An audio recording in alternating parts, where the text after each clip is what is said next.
They are highly reactive, highly reactive, ये बहुत ज्यादा रिएक्टिव है और इतने रिएक्टिव है they instantly form potassium oxide and sodium oxide and catch fire और हीट भी प्रोड्यूस करते हैं।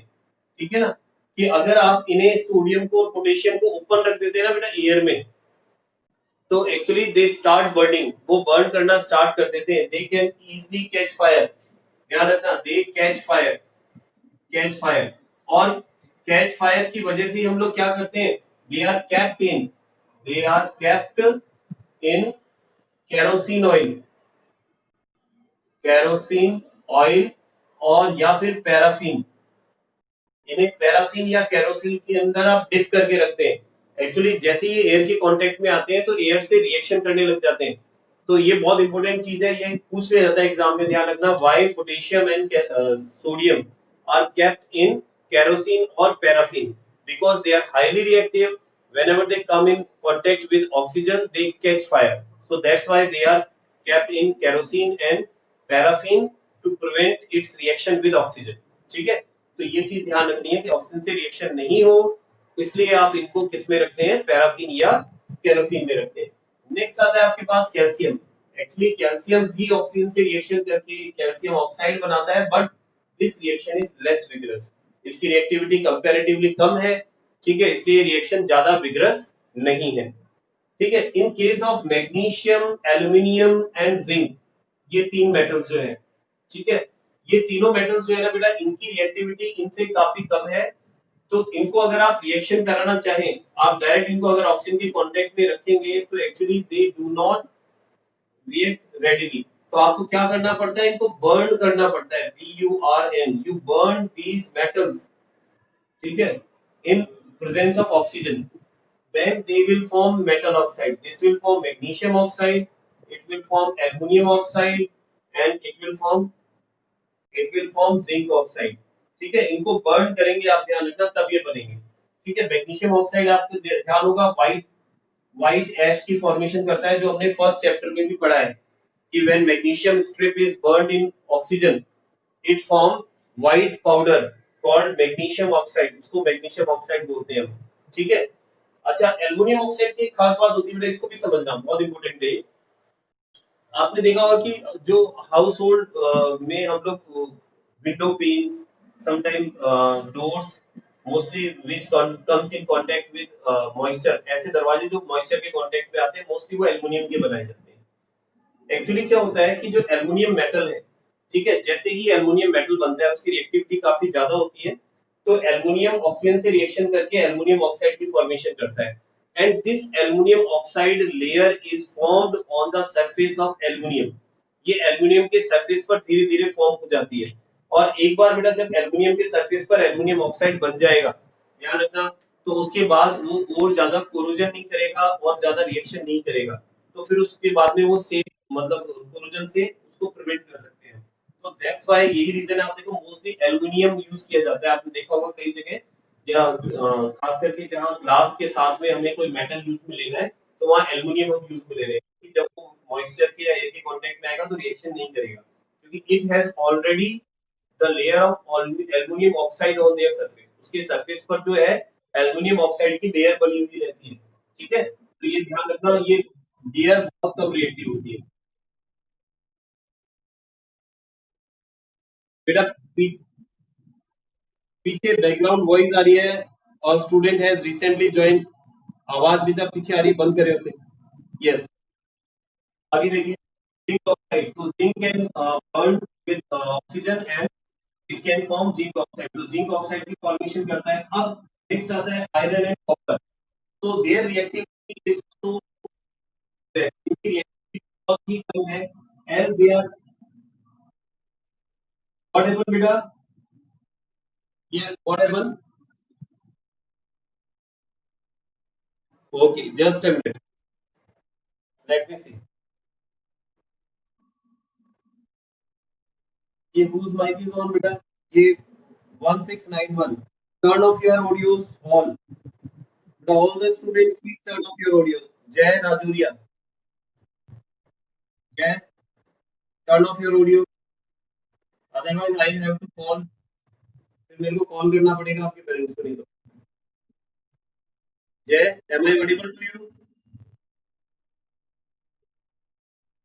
जय, आपका ऑडियो ऑन है?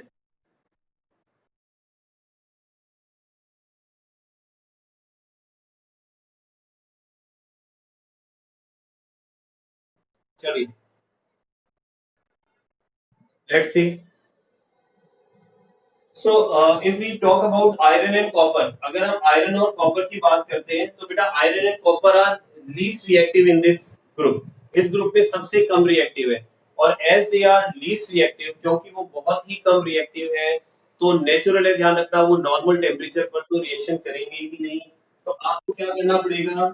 You will have to prolong heating करनी पड़ेगी, प्रोलॉन्ग हीटिंग। ठीक है, जब आप प्रोलॉन्ग हीटिंग करेंगे तो प्रोलॉन्ग हीटिंग से क्या फॉर्मेशन होगा? Fe2O3 and CuO। ठीक है, they will form these oxide but with prolong heating. बहुत देर तक आप उसको हीट करेंगे तो इसकी फॉर्मेशन होगी। अब इसमें जो इंपॉर्टेंट पॉइंट्स हैं जिन पर क्वेश्चन पूछा जाता है, तो वो चीज आप ध्यान रखने। तो फर्स्ट जो मैंने बताया, पोटेशियम एंड सोडियम। ठीक है, why they are kept in kerosene oil and paraffin. ठीक है, यहां से क्वेश्चन बनता है, इसको अच्छी तरह से ध्यान रखें। एंड नेक्स्ट इज एक एल्युमिनियम ऑक्साइड की लेयर का, जो मैंने आपको एग्जांपल बताया कि एल्युमिनियम जो है बेटा, की रस्टिंग क्यों नहीं होती है? Because aluminium has aluminium oxide layer on it. ठीक है, जब वो ऑक्सीजन के कांटेक्ट में आता है तो एल्युमिनियम ऑक्साइड की लेयर बन जाती है, दैट इज परमानेंट लेयर। और उसके बाद में और उसकी कोरोजन नहीं होता है उसका, वो मेटल और ज्यादा डिटीरियोरेट नहीं होता है। बाकी इस सब में जनरल मेटल से मेटल ऑक्साइड की फॉर्मेशन हो रही है। ठीक है, चलिए और एक स्टेप आगे चलें। देखिए, नेक्स्ट हम बात करते हैं, ये जो मेटल है, मेटल से हमने ऑक्सीजन के साथ रिएक्शन देखी है। नेक्स्ट हम देख रहे हैं reaction of metal, reaction of metal with water. Water के साथ में मेटल की रिएक्शन देख रहे हैं। ये बहुत इंटरेस्टिंग रिएक्शन है।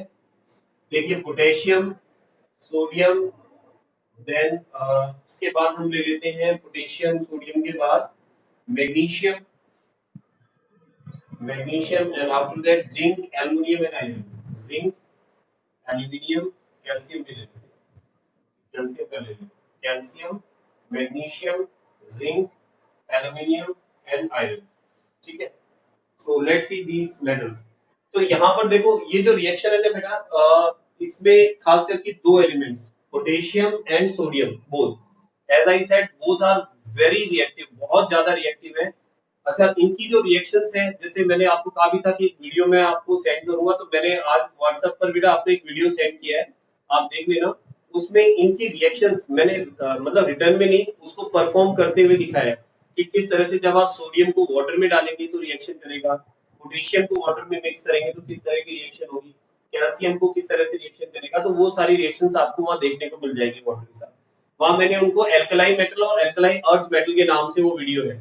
ठीक है, तो उसको आप जरूर देखें, तो आपको काफी इंटरेस्टिंग लगेगा दैट वीडियो। ओके, तो आप देखिए, अगर मैं इनको वाटर से रिएक्शन कराता हूँ, let's see the reaction with water. So as I said, they are highly reactive. So they will form metal hydroxide, potassium hydroxide, and sodium hydroxide with hydrogen gas, and lot of heat will also produce. Lot of heat will produce. अब मेरी बात को बहुत ध्यान से समझना। देखिए, ये एक्सप्लोड क्यों करता है? Why there is an explosion when potassium and sodium are mixed in water? जब आप इसको वाटर में डिसॉल्व करते हैं ना, जैसे ही पोटेशियम को वाटर में डाल रहे हैं, सोडियम को वाटर में डाल रहे हैं, तो एक्सप्लोड होता है एकदम से। क्यों एक्सप्लोड होता है? बिकॉज देखो, hydrogen is being produced here, यहाँ हाइड्रोजन प्रोड्यूस हो रहा है, दिख रहा है हमें, और साथ में हीट भी इवॉल्व हो रही है। This heat when come in contact with hydrogen, the hydrogen gas will catch fire। ठीक है, जैसे ये हीट, मतलब हाइड्रोजन तो प्रोड्यूस हो रहा है, साथ में एक्सोथर्मिक रिएक्शन है, हीट भी प्रोड्यूस हो रही है, तो ये हीट हाइड्रोजन के कांटेक्ट में आएगी तो हाइड्रोजन बर्न करने लग जाएगा और एकदम से एक्सप्लोड होगा। ठीक है, सो यह रीजन आपको पता चल गया होगा एक्सप्लोड क्यों करता है। और ये जो रिग्रेस, जो ये रिएक्शन है, दे आर हाईली विग्रस, ध्यान रखना, वायलेंट रिएक्शन कह सकते हैं इसको, वायलेंट रिएक्शन होती है बहुत ज्यादा, ये एक्सप्लोसिव है। ठीक है, एक्सप्लोसिव रिएक्शन है, इसको इसी ध्यान रखें। Next we talk about calcium and magnesium. Calcium की जो रिएक्शन है एक्चुअली वाटर के साथ में, देखो ये मैंने कोल्ड वाटर के साथ में रिएक्शन कराई है इसमें, क्योंकि रिएक्टिविटी बहुत हाई है, कोल्ड वाटर से रिएक्शन हो जाएगी। Calcium can also react with cold water, ठीक है, ये हमने कोल्ड वाटर ले लिया है, आराम से रिएक्शन होगी। It will form calcium hydroxide and hydrogen gas, it will also produce, but इतनी हीट इवॉल्व नहीं होगी कि जो ये हाइड्रोजन है ये फायर को कैच करे, ठीक है। So there will be only hydrogen gas production, तो हाइड्रोजन गैस का प्रोडक्शन होगा, ठीक है। Second, if magnesium, if we talk about magnesium, magnesium जो है बेटा कोल्ड वाटर से रिएक्शन नहीं करता है, actually its reactivity is less than calcium. So हमें यहाँ पर हॉट वाटर चाहिए, तो पानी को थोड़ा सा गर्म कर दिया, और जब आप हॉट वाटर यहाँ यूज पे लेते हैं तो ध्यान रखें मैग्नीशियम भी किसकी फॉर्मेशन करता है, magnesium hydroxide, and it will also produce hydrogen gas, ये भी हाइड्रोजन गैस प्रोड्यूस करेगा। But what is important in these two reaction, इन दोनों रिएक्शन में इंपॉर्टेंट बात क्या है और क्वेश्चन कहां से बनता है, समझना है इसको ध्यान से, ठीक है। देखिए एक्चुअली होता क्या है, जैसे मैंने एक टेस्ट ट्यूब लिया है, I have some water in it and I have put a pieces of calcium, मैंने इसमें कैल्शियम का पीस डाल दिया। After some time, you will realize that the piece of calcium comes on the surface. It comes on the surface with bubbles. कुछ bubbles के साथ में ये surface पर आ जाता है and starts floating on it. और इस पर float करना start कर देता है। तो why does it happen? ऐसा क्यों होता है कि कैल्शियम और मैग्नीशियम जो है वो फ्लोट करना स्टार्ट करता है? एक्चुअली इस रिएक्शन में कैल्शियम और मैग्नीशियम हाइड्रोजन गैस प्रोड्यूस कर रहे हैं and these hydrogen bubbles, hydrogen gas bubbles stick on the surface of calcium and magnesium, calcium और मैग्नीशियम के सरफेस पर स्टिक हो जाते हैं, और फिर क्योंकि बबल्स है, नेचुरल एयर है उसके अंदर, तो वो लाइट वेटेड कर देंगे उस मेटल को और मेटल सरफेस के ऊपर आ जाएगा, ठीक है, लाइट होने के बाद सरफेस पर आ जाएगा। तो सम टाइम क्वेश्चन जो है यहां से भी पूछ लिया जाता है, तो ध्यान रखना calcium and magnesium, magnesium start floating, floating on the surface, on the surface, ठीक है, सरफेस पर फ्लोट करना स्टार्ट करते हैं due to the production of hydrogen gas, hydrogen gas की प्रोडक्शन की वजह से, ध्यान रखिए बहुत इंपॉर्टेंट पॉइंट है। देन नेक्स्ट, अब नेक्स्ट बात कर रहे हैं हम एल्यूमिनियम एंड आयरन, कुछ पूछ रहे बेटा? क्लियर नहीं आ रहा वीडियो, जस्ट ए मिनट, एक सेकंड में एक बार वापस ट्राई कर लेता हूँ, may be it will be clear, कभी कभी हो जाता है पॉज, ठीक है बेटा। अब देखिए बेटा, now what I am going to tell you, yes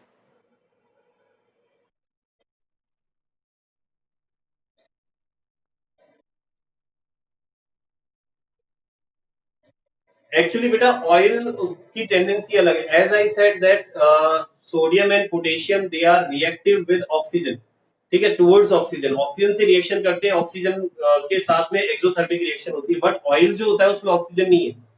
oil जो होता है एक्चुअली, ऑयल में क्या होता है, हाइड्रोकार्बन होता है, it has carbon and hydrogen, और हाइड्रोजन एंड कार्बन जो होता है उनकी रिएक्टिविटी जो है वो कम है, एक्चुअली ये चीज आपको और क्लियर होगी but when you study in 12th standard, लेकिन अभी आप ये समझ लें कि हाइड्रोकार्बन आर लेस रिएक्टिव, ठीक है, क्योंकि हमें पता है जो ये पैराफिन है, कैरोसिन है, एक्चुअली दे आर हाइड्रोकार्बन, ये क्या होते हैं, एल्कीन एल्कीन एल्काइन, इनका मिक्सचर होता है, तो इनमें कार्बन और हाइड्रोजन है, ठीक है, तो इनकी रिएक्टिविटी ऑक्सीजन के कंपैरिजन में कम होती है, तो इस वजह से वो रेडिली मेटल से रिएक्ट नहीं करते हैं, बट ऑक्सीजन रेडिली रिएक्ट करके ऑक्साइड की फॉर्मेशन कर देता है, ठीक है।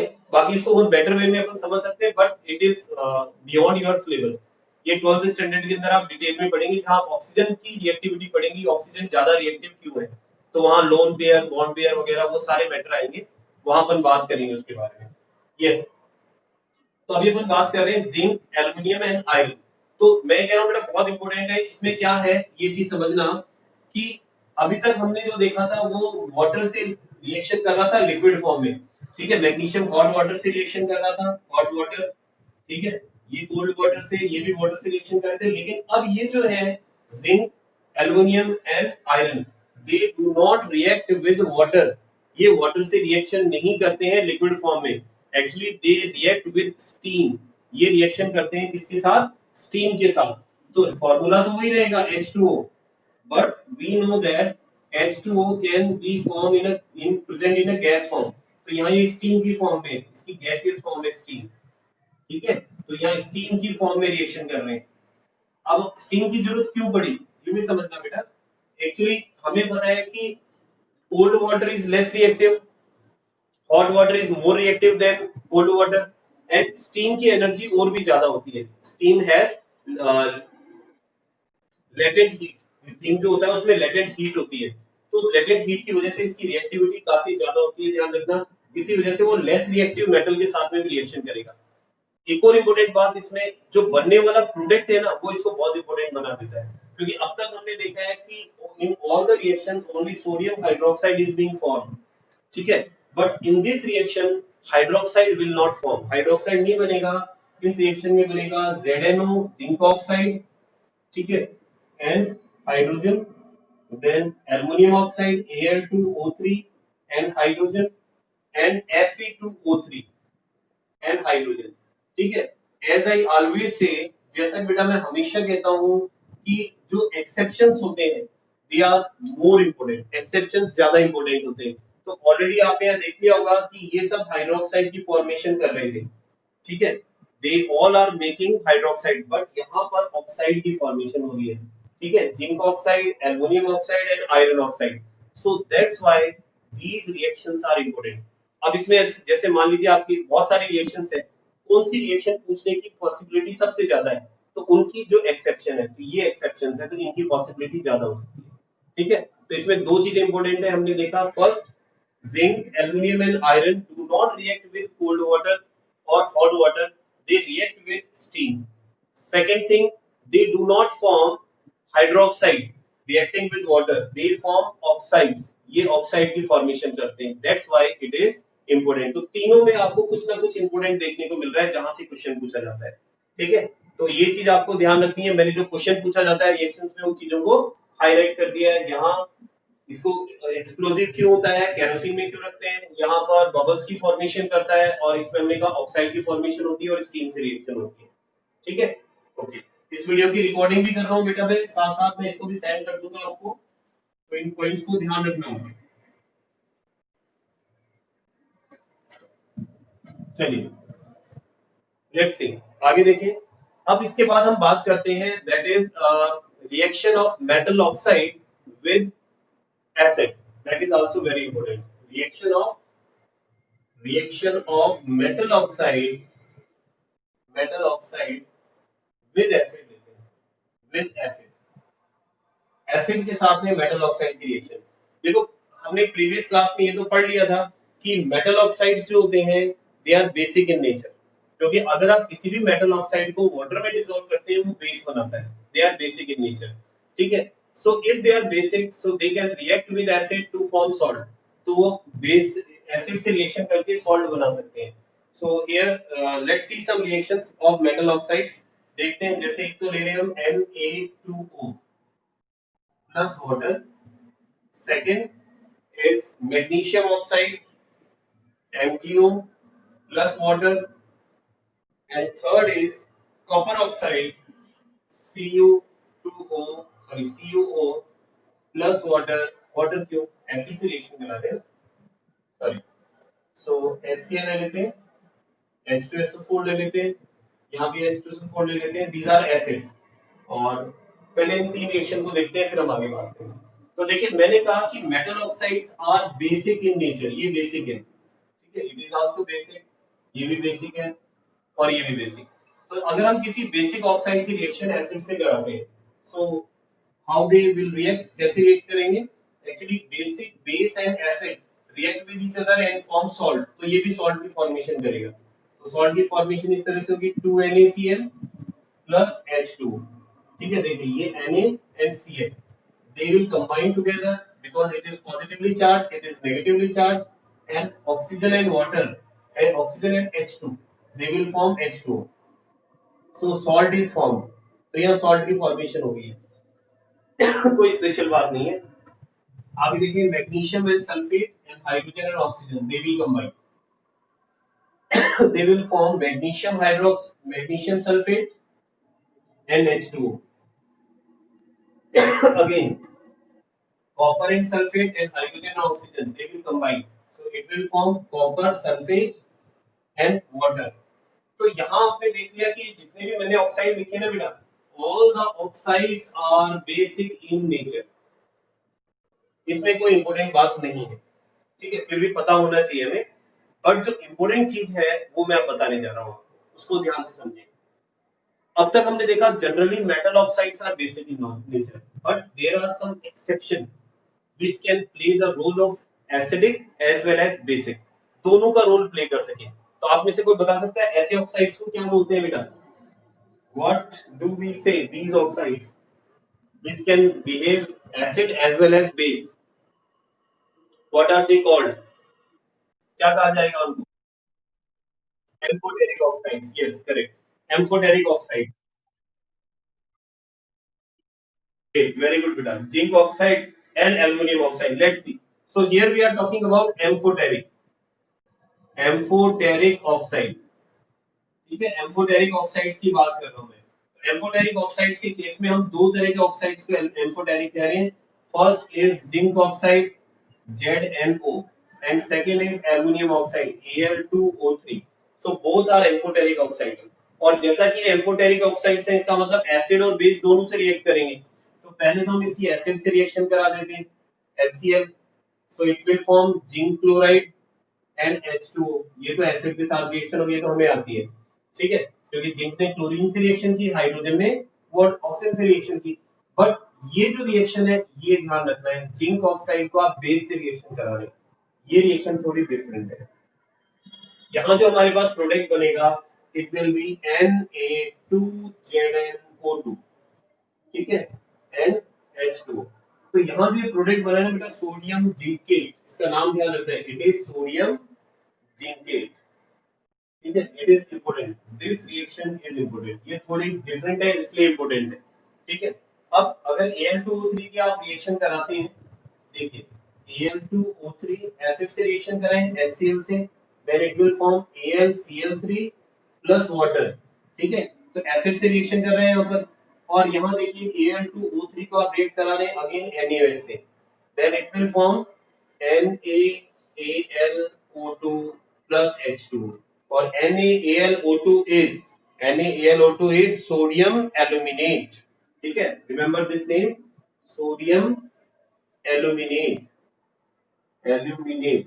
तो यहाँ what I am going to explain you is that कि zinc oxide can react with acid as well as base, दोनों से रिएक्शन कर सकता है, so that's why it is amphoteric in nature। Similarly, aluminum oxide can react with acid and base, so that's why aluminum oxide is amphoteric in nature, ठीक है। तो ये ध्यान रखना, इसको अपन एम्फोटेरिक कह रहे हैं क्योंकि ये दोनों से रिएक्शन कर सकता है। This is also very important point, ठीक है, for exam point of view, exam के पॉइंट ऑफ व्यू से बहुत ज्यादा इंपोर्टेंट है। इतना बताने के बाद भी हम ये ऑब्जर्व करते हैं बेटा, जब स्टूडेंट से एग्जाम में क्वेश्चन पूछा जाता है तो वो अटेम्प्ट नहीं करते, क्यों? क्योंकि ध्यान नहीं देते। तो इसलिए कह रहा हूँ कि जो स्टूडेंट बेटा बेटर मार्क्स अचीव करते हैं ना, हमेशा वो ध्यान रखना, हमेशा अलर्ट होते हैं। जैसे टीचर ने कोई भी इंपोर्टेंट बात बताई, उसको स्टार मार्क कर दिया आपने, कहीं पे कॉपी पे नोट्स बना रहे हैं वहां पर, तो वहां पर उसको स्टार मार्क करके उसको ध्यान रहेगा, हाँ सर ने कहा था इंपोर्टेंट पॉइंट है, यहाँ से क्वेश्चन पूछा जाता है, ठीक है। तो ये चीज ध्यान रखिए आप, एग्जाम पॉइंट ऑफ व्यू से काफी इंपोर्टेंट है। चलिए, let's C one more reaction. अब इसके बाद हम बात कर रहे हैं एक और पॉइंट के बाद, दैट इज, ये चीज हमने वैसे पढ़ी हुई है प्रीवियस चैप्टर में। देखिए आपको ध्यान होगा, हमने एक रिएक्टिविटी सीरीज पढ़ी थी, ठीक है, और उस रिएक्टिविटी सीरीज में we studied that elements are arranged in increasing और decreasing order of their reactivity. तो एलिमेंट्स को उनके इंक्रीजिंग और डिक्रीजिंग ऑर्डर में अरेंज करते हैं। तो आज अपन इस रिएक्टिविटी सीरीज का थोड़ा यूजफुलनेस भी देखेंगे, कहां कैसे काम में आ रही है reactivity series. Let me right first the series, मैं पहले सीरीज लिख देता हूं, फिर इसके बारे में हम बात करेंगे। Sodium potassium first, then sodium, calcium, magnesium, aluminium, zinc, and then iron, then nickel, and then tin, then lead, and after that hydrogen. After hydrogen there is a copper, and then mercury, and after mercury we have silver, Ag, and then Au, and then platinum, ठीक है। So I have written some of the elements here, मैंने यहाँ कुछ elements लिख दिए हैं, ठीक है, और इसको मैं रिएक्टिविटी सीरीज कह रहा हूँ, ठीक है, इट इज रिएक्टिविटी सीरीज। ऊपर वाला चलो कोई नहीं, ऐसे कर लेते हैं, ठीक है। ये रिएक्टिविटी सीरीज है। तो important point which we have to remember is hydrogen को एक तो ध्यान रखिएगा। देखिए some of the elements are above hydrogen, कुछ एलिमेंट्स हाइड्रोजन के ऊपर दिख रहे हैं हमें और कुछ नीचे दिख रहे हैं। तो elements which are above hydrogen they are more reactive than hydrogen, ये हाइड्रोजन से ज्यादा रिएक्टिव है, ठीक है। And elements which are below hydrogen, जो एलिमेंट्स हाइड्रोजन से नीचे की तरफ है, they are less reactive than hydrogen, ठीक है। ये हाइड्रोजन से कम रिएक्टिव है। अब what I want to convey is, जो मैं यहाँ बताना चाह रहा हूँ वो क्या है कि actually the element which are more reactive can displace less reactive elements. जो एलिमेंट ज्यादा रिएक्टिव है वो कम रिएक्टिव एलिमेंट को डिस्प्लेस कर सकता है, and these reactions are called displacement reaction. ऐसी रिएक्शन को हम क्या कहते हैं? डिस्प्लेसमेंट रिएक्शन कहते हैं।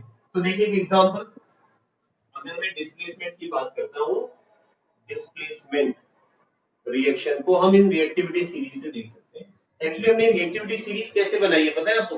ये रिएक्टिविटी सीरीज हमने जो बनाई है ये एक्चुअली इस चीज से इंस्पायर्ड है या ड्राइव की गई है कि मेटल ऑक्सीजन से कैसे रिएक्शन करेंगे, वाटर से कैसे रिएक्शन करेंगे, एसिड से कैसे रिएक्शन करेंगे। तो उसके बाद फिर देखा गया किसकी रिएक्शन सबसे ज्यादा विग्रस है, किसकी स्लो है, किस कोई रिएक्शन कर रहा ही नहीं है। उसके अकॉर्डिंग हमने इन एलिमेंट्स को यहाँ पर अरेंज किया है और फिर हमें ये सीरीज मिल गई। अब इसका यूज देखते हैं। जैसे मान लीजिए अगर मैं एक रिएक्शन दे रहा हूँ कि suppose we have actually zinc and then copper sulphate, okay, and let's carry out this reaction. So it will form zinc sulphate and copper. Actually हुआ क्या यहाँ पर समझिए आप कि zinc is in solid state, okay, and copper sulfate is in aqueous state, it is in aqueous state. Now zinc sulfate is also in aqueous state and it is in solid state. आप क्या कर रहे हैं? Container लेते हैं, ठीक है। In this container you have solution of copper sulphate, इसमें आपके पास कॉपर सल्फेट का सॉल्यूशन है और copper sulphate solution is blue in colour. Copper sulphate solution जो होता है it is blue in colour, blue CuSO4, ठीक है। ब्लू विट्रियोल भी कहते हैं इसको, ध्यान रखना, ब्लू विट्रियोल। तो कॉपर सल्फेट जो है ब्लू कलर का होता है। नाउ आप क्या करते हैं, आपने एक स्ट्रिप लिया जिंक, स्ट्रिप ऑफ जिंक आपने इसके अंदर डिप कर दिया, एक जिंक का टुकड़ा मैंने इसके अंदर डाल दिया, दिस इज जिंक मेटल, ठीक है। After some time you will observe, थोड़ी देर बाद आप ऑब्जर्व करेंगे कि जो इसका ब्लू कलर है ना, blue colour, it will disappear, blue colour of copper sulphate disappear, blue colour of copper sulphate disappear. थोड़ी देर बाद में ये कलर जो है वो डिसअपीयर हो जाता है। तो डिसअपीयर होने का रीजन क्या है? ठीक है, रीजन ये है कि बेटा जो जिंक को जब आप कॉपर सल्फेट सॉल्यूशन में डिप करते हैं, and we know that zinc is more reactive. अब हमें कैसे पता? देखिए जिंक यहाँ है इसकी पोजीशन और कॉपर की पोजीशन यहाँ नीचे की तरफ है, ठीक है। तो जैसा मैंने कहा metal which are above in reactivity series are more reactive and metal which is low in reactivity series is less reactive, ठीक है। जो नीचे है वो less reactive है, जो ऊपर है वो more reactive है। तो more reactive element can displace less reactive element, जो more reactive element है वो less reactive element को displace कर सकता है। तो यहाँ से इसने कॉपर को displace कर दिया, तो जैसे displace किया तो यहाँ पर जिंक कॉपर की जगह आ गया, जिंक सल्फेट बन गया, कॉपर रिलीज हो गया। अब कॉपर सल्फेट तो ब्लू होता है, it is blue in colour, but zinc sulphate blue थोड़ी होता है, ठीक है। जब जिंक सल्फेट बनेगा तो इसका मतलब उसका कलर चेंज हो जाएगा और इसका कलर जो है ना वो कैसा हो जाएगा? It will be light green, ध्यान रखना, थोड़ा हल्का हल्का ग्रीन कलर हो जाएगा, क्योंकि नहीं ग्रीन नहीं होगा, फिर डिसअपीयर ही हो जाएगा, वो तो फेरस सल्फेट में ग्रीन आएगा। एक्चुअली इट इज कलरलेस, ठीक है, इट इज कलरलेस हो जाएगा, इसका जो ब्लू कलर है वो डिसअपीयर हो जाएगा, ठीक है। तो ये रिएक्शन शो कर रही है। दूसरा पॉइंट, ये चीज आपको समझ में आ गया होगा। आपको इसमें ऐसे भी पूछा जा सकता है कि which reaction is possible and which is not. जैसे एक और रिएक्शन लिख रहा हूं मैं, सपोज आप देखिए zinc plus you have sodium sulphate solution और आपको कहा गया कि ये रिएक्शन है and it is forming zinc sulphate plus sodium, तो आपको बताना है क्या ये रिएक्शन पॉसिबल है। देखिए listen, is this reaction possible? No, ये रिएक्शन पॉसिबल नहीं है, क्योंकि इसमें आप देख रहे हैं जिंक जो है वो सोडियम को डिस्प्लेस कर रहा है, जिंक सोडियम की जगह आ गया। But we know that zinc cannot displace sodium, because zinc जो है आप देखो पोजीशन यहाँ पर है जिंक की, और सोडियम की पोजीशन यहाँ पर है। तो हम जानते हैं कि यहाँ जिंक जो है वो सोडियम को डिस्प्लेस नहीं कर सकता। Sodium can displace zinc, sodium zinc को डिस्प्लेस कर सकता है। तो इसमें एक सीधा सही ध्यान रखिए, metal which are more reactive, ठीक है, above in series can displace less reactive metal. जो एलिमेंट ऊपर की तरफ है ज्यादा रिएक्टिव है, नीचे वाले एलिमेंट को डिस्प्लेस कर सकता है, ठीक है। तो एक तो ये कॉन्सेप्ट क्लियर हो गया। एक क्वेश्चन और है जो इसमें पूछा जाता है, उसको और अपन देखते हैं एक बार। चलिए उसको मैं एज ए क्वेश्चन पूछ रहा हूं आपसे, एज ए क्वेश्चन पूछ रहा हूं कि which of the following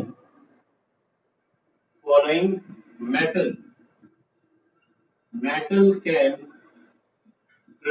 displace hydrogen gas from H2SO4, ठीक है, डाइल्यूट H2SO4 में से, सल्फ्यूरिक एसिड में से, इनमें से कौन सा मेटल जो है वो हाइड्रोजन गैस को डिस्प्लेस करेगा, ठीक है। First is you have silver, second gold, third copper and fourth is zinc, ठीक है। अब इसका क्या आंसर होना चाहिए बेटा? We have four options. It should be zinc, it should be zinc, ठीक है, ये जिंक होना चाहिए। इसका रीजन है, देखो अभी मैंने क्या बताया बेटा आपको, मैंने ये बताया है कि metal which are more reactive are above in series, ऊपर वाले एलिमेंट जो है वो ज्यादा रिएक्टिव है, नीचे वाले कम रिएक्टिव है। तो हम कह रहे हैं कि हाइड्रोजन को कौन डिस्प्लेस करेगा एसिड में से, तो आप देखो हाइड्रोजन से ज्यादा रिएक्टिव कौन कौन है, वो उनमें से कोई भी कर सकता है। तो क्या सिल्वर ज्यादा रिएक्टिव है? नहीं। गोल्ड ज्यादा रिएक्टिव है? नहीं। कॉपर ज्यादा रिएक्टिव है? नहीं, because all three elements are below. देखो कॉपर भी हाइड्रोजन के बाद आ रहा है आपके पास, गोल्ड, सिल्वर, गोल्ड, प्लेटिनम, ये सब नीचे आ रहे हैं, इसका मतलब they are less reactive, they cannot displace hydrogen. अब अगर मैं बात करता हूँ जिंक की, तो जिंक को देख सकते हैं, zinc is above hydrogen, hydrogen से ऊपर है। तो रिएक्शन कैसी होगी?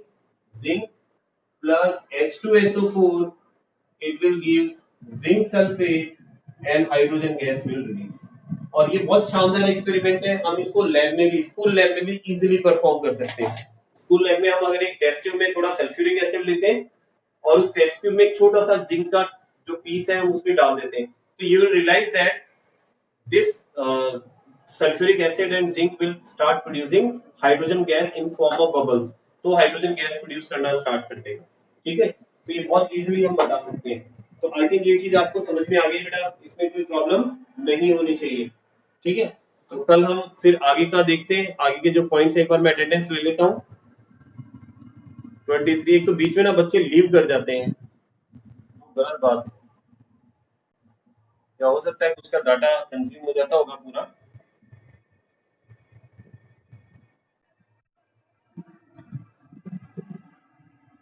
चलिए ठीक है, और दैट्स ऑल फॉर टुडे फिर बेटा। और वर्कशीट जो मैंने आपको सेंड की थी उसको आप नोटबुक में कर लेना, ठीक है। और इससे रिलेटेड एक वीडियो भी मैंने डाल दिया, उसको भी आप देख लेना वैसे। Yes, repeat, repeat. नहीं, मैंने व्हाट्सएप पर सेंड किया था आपको, ये जब हॉलीडे हुए थे ना आपका, 3 डे हॉलीडे हुए थे, before that I send the worksheet WhatsApp पर। Have you got? नहीं मिला बेटा, एक बार चेक करना आप, है ना, मैं एक बार चेक करना, मैंने व्हाट्सएप पर टीचर आपके जो ग्रुप एडमिन है, आपकी जो टीचर है, क्लास टीचर है, उनको मैंने सेंड किया था, ठीक है ना। और एक बार चेक करना, मिल गया होगा आपको, नहीं मिला होगा तो मैं एक बार वापस बात कर दूंगा, ठीक है। आज मिल जाएगा। Okay, so that's all for today. ठीक है, रीसेंड, ठीक है बेटा, मैं इस ऐप पर भी उसको अपलोड कर दूंगा ना, आप ऐप पर भी चेक कर लेना, मैं उसको आज उस ऐप पर भी अपलोड कर दूंगा, आपको ऐप पे भी मिल जाएगी। और